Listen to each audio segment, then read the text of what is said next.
So this is actually from a couple months ago, correct? With the whole gender affirming care policy, and it has one of the swimming girls, Paula Scanlon, not Riley Gaines, but another one, and the famous detransitioner Chloe Cole, which is a somebody Billboard Chris mentions a lot, right? Yes, yes. And so this video, I believe, is from July. Or yeah, so the video, it looks like the video and the actual committee hearing was on the same day. So they probably didn't post this live, but it was probably posted like later in the day. But this woman, who is some sort of weirdo Democrat lady, is just through the roof, bro. Like, you got to take a look at this if you haven't seen it. Every major medical organization is absurd. Holding a hearing to substitute far-right ideologies for parental judgment exposes the rank hypocrisy of the party claiming to value individual freedom and small government. And so here we are before the Subcommittee on the Constitution and Limited Government. You like how it has Make to no be mistake, written for her? today's hearing is not about protecting children or parents' rights. It's a cynical and frankly dangerous political attack on transgender children and their families, driven not by science or facts, but by polling and political strategists determined to mobilize conservative voters through fear. So let's start by setting the record straight. Gender-affirming care is safe and effective. It is supported by every major medical association, including the American Academy of Child and Adolescent Psychiatry, the American Medical Association, and the American Academy of Pediatrics, among others, representing over 1.3 million American doctors. It's just not up for debate. The partisan. How can you measure something like the cutting off of genitals and breasts? How can you measure that in a way if it's safe and effective? It's not a, you know, this surgery is successful in making a person's heart beat 98% of the time. This is you're saying it's safe and effective vaccine Yeah. terminology, by the way. You're saying it's safe and effective in what? It, Making the kid feel good? Like, how do you measure that? and she goes on to say there's no debate, and that they're just trying to rule, they're trying to control people through fear. I mean, she's talking about freedom. She starts out talking about freedom as though she is not part of the party that was demanding people take pharmaceuticals against their will, and saying they're ruling through fear. It's like, you guys are the ones constantly saying that the kids are going to harm themselves to keep it family friendly if you don't allow them to do this. And then she says, and this, she's just getting started. Then she says it is not up for debate. Like, she literally said, well, she's just pounding the gavel like there is no other side of this issue, and the entire medical establishment agrees. Like, so Yeah, exactly. the same medical establishment that you guys wielded to force pharmaceuticals on people are also now telling you that it is mandatory that you allow children to cut their genitals off. I mean, it's just through the roof. And I have to imagine that a woman at this age knows the truth, but this is pure evil, peering through. This is not a woman who genuinely believes this. She knows she has to hit the talking points. She knows that this is her way to more control and more power, and it's just despicable. Who characterize gender-affirming care as radical gender ideology are just repeating right-wing talking points to delegitimize critical health care. Access to gender-affirming care is essential to the mental health and well-being of trans youth. This care is tailored to both the mental and physical health needs of patients, as well as their developmental stage in life. And the Wow. parents and guardians of these children are involved in every phase of decision-making. There's nothing radical about that.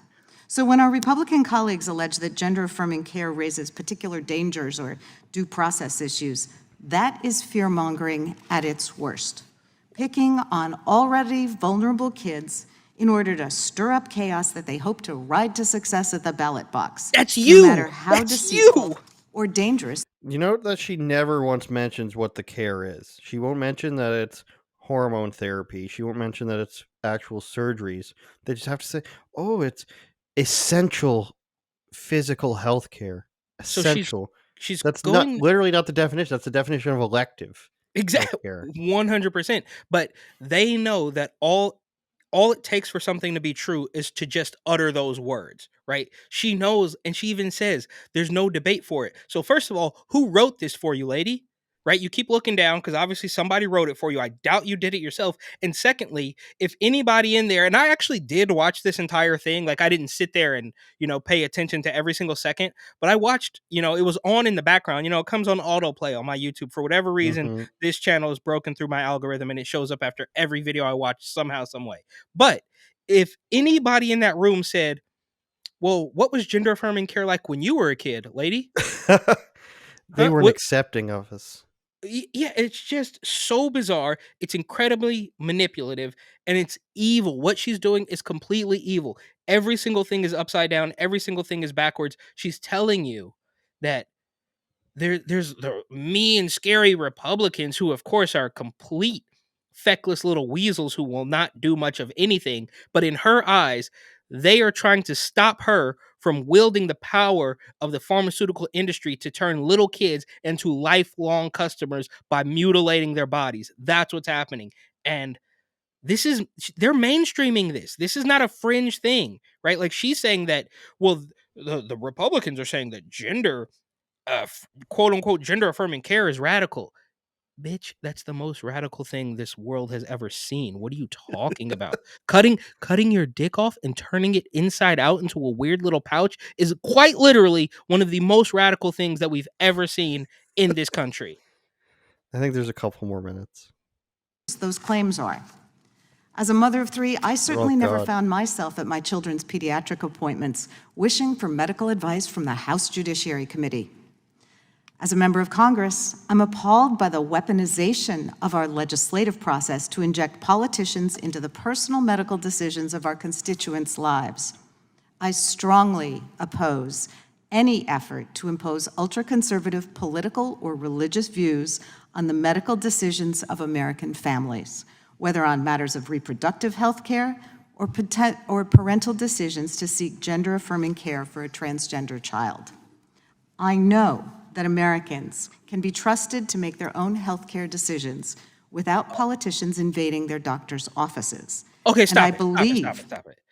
Or is she really going to ignore the parallels there with the forced pharmaceuticals? I mean, how could she possibly ignore that you spent the last 2 or 3 years forcing pharmaceuticals on people, and now she's saying politicians shouldn't be making decisions for their constituents? How is this possible? She's completely lying and she's just wording it as if it's not what it is. I I stand against the rights. Republicans are standing against the rights for people to use a actionable and forceful personal mechanism to inject just a metallic projectile that's being put into a person for medical purposes, and it, it's going to help them deal with their stress. It's going to help them deal with their lives. And Republicans want to stand in the way of letting people do that in the streets of Chicago. And then you'd be like, no, that's just shooting a person with a gun. Like, that's what this woman's doing. Is she's putting all these fancy words to wrap around what it actually is, which is putting children on hormones and changing their bodies forever, and then making them call themselves a different name and use different pronouns and all this stuff. The stuff that has untold damage upon them. And she's saying, "How dare you not let me do that?" And putting a ribbon on it. And just not at all explaining what it is. It's something that I think only a person will do when they've got lots of money on the line or somebody's got something on you and somebody comes to you and says, "Listen, you got to read the script or we're releasing the tapes." Yeah, Because where else are you just this crazy and you say, "No, it's actually you that are crazy for not allowing me to shoot the person." dude, it's next level. But I'm pretty sure Nadler's gonna come in and say something crazy. But let's see if we can just let her finish. It should be finishing up soon. Her little diatribe. Oh, we almost had it. We almost did. Parents and Oh, we doctors when got they it. say that gender-affirming care has changed children's lives for the better, and in many cases even saved those lives. Hmm. Parents like the mother of a trans teen from Ohio, who shared her family's story with the committee. She told us that because her 17-year-old trans daughter had access to evidence-based, medically necessary, gender-affirming care, Medically puberty was just necessary. another phase of a normal and healthy adolescence. She said, and I quote, "Forcing her to go through the wrong puberty and seeing the impact on her body and her mental health would have been agonizing for all of us.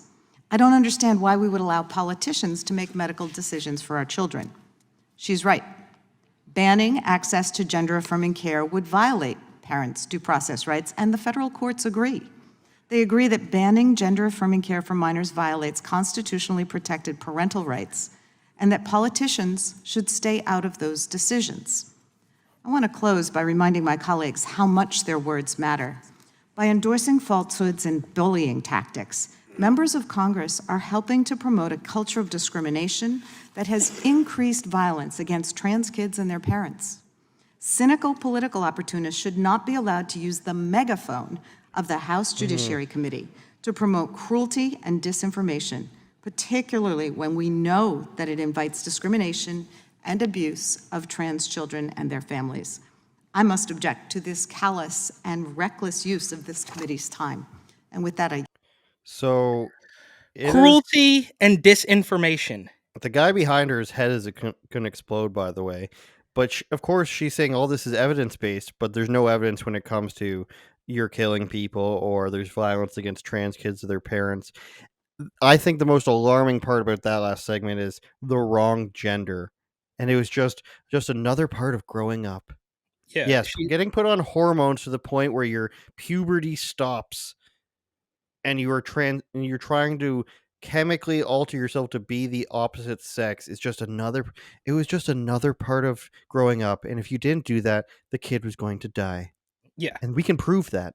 Let's kill She's him right now. cruelty. So saying cruelty and disinformation, like those two. Think about it. Mu- Stopping somebody's puberty and mutilating their body. If that is not cruel, I don't know what is. And disinformation, you telling people that this is medically necessary, even though Yeah. I mean, it's just the projection is through the roof. She's like you said, it's almost like somebody's got a gun to her. Turn it up, Jordan.